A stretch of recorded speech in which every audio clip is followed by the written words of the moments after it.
Let's talk to retired FBI agent Jack Jupe and former FBI investigator Bill Daley and former Las Vegas Police Lieutenant Randy Sutton. Thank you, gentlemen, for being with us here today. Bill Daley, we will start with you. Let's talk about this second person of interest, Bill. It seems that he is being characterized as someone who was in the proximity of the killer, may or may not have had a conversation. As the chief said, the colonel said, videos don't speak, so he doesn't know if they spoke together. But the suggestion, filling in the blanks, is that this person simply might have been a witness, with leaving open the possibility that there may be something more. But in asking this person to come forward and give us that information, it seems to be, in this case, they're looking for a witness. Yeah, well, it certainly seems at this point that this person they don't believe was, I say, intimately involved. As you said, the offer is for the person to kind of, voluntarily come forward.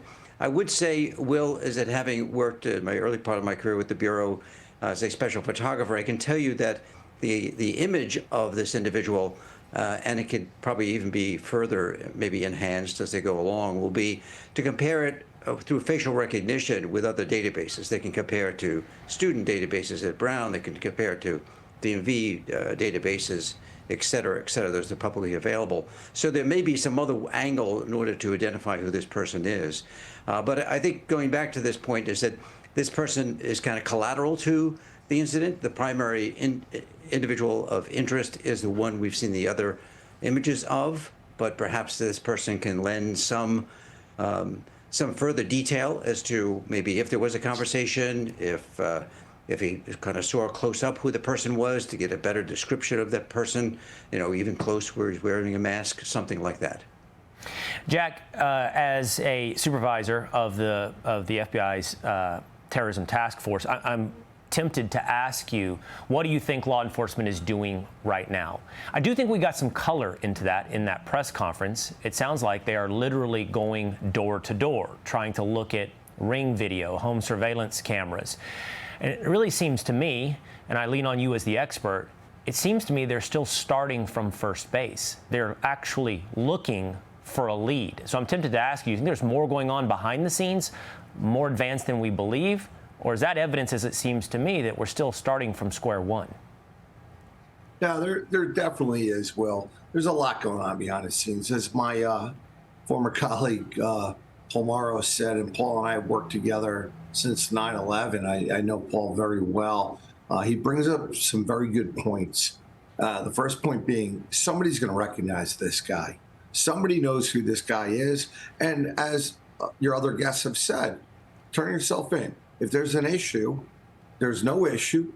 There's no reason not to come in and say, I may be a witness. I may have seen something or heard something. That being said, if he doesn't, that's fine. But this is going much beyond. I hate to say this, but we're 5 days into this. And the fact of the matter is, this person could be overseas already. This person could be out of the country. He could be Wisconsin. He could be in California, Mexico, South America. He could be anywhere.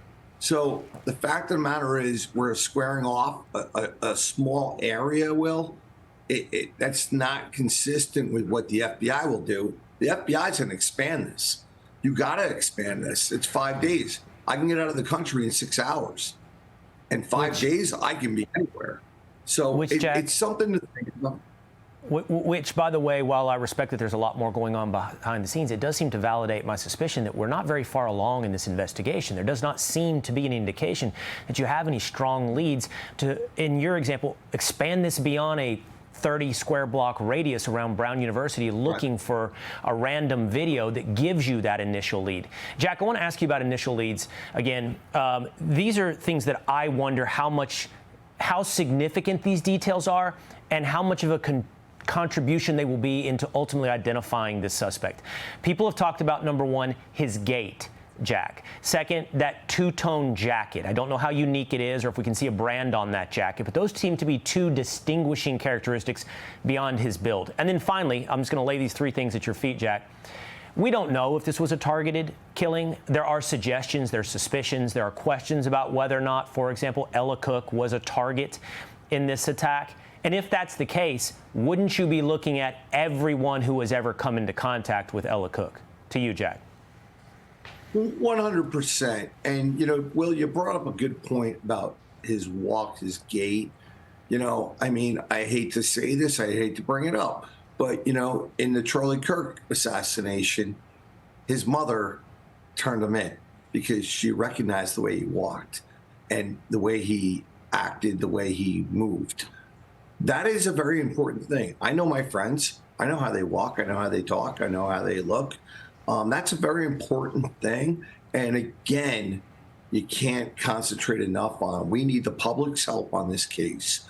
The public can come forward. There is somebody out there that knows, whether they're right there in the Providence area, Brown University, or they're in California, or they're overseas.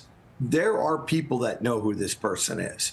And this person will make mistakes. They always do. And they're going to talk. And it's going to get out there. And we need the public's help on this. I can't exercise that opinion enough. Yeah, because it doesn't look like we're very far down the road on identifying the perpetrator behind this horrible act at Brown University. Jack, Bill, Randy, thank you so much for being with us here today. Hey, it's Will Cain. Click here to subscribe to the Fox News channel on YouTube. It's the best way to get our latest interviews and highlights. And click to subscribe to the Will Cain podcast for full episodes right now.